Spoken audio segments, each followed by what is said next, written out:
Sir Robert Sandoz Bowe.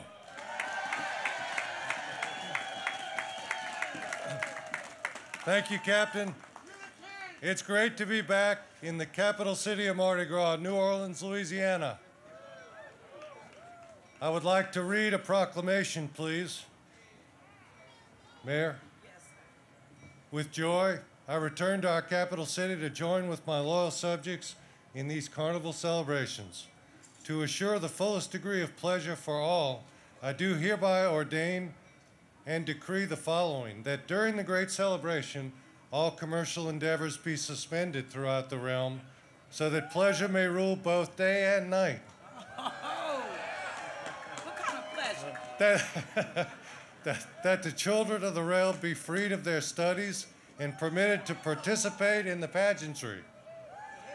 That the mayor and the city council, this is the hard one, cease and desist from governance for this one great day and join in the revelry, taxing neither themselves nor others.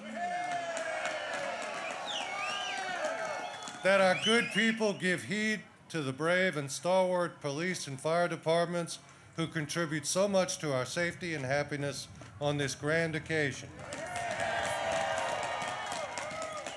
Be it further decreed that all citizens of our realm be commanded to mask and to encourage the wearing of costumes, thus brightening the route of our procession with a profusion of joyous colors and happy subjects, sealed by my hand and ordered by the King himself this 4th day of March, in the year of our Lord, 2019, Rex.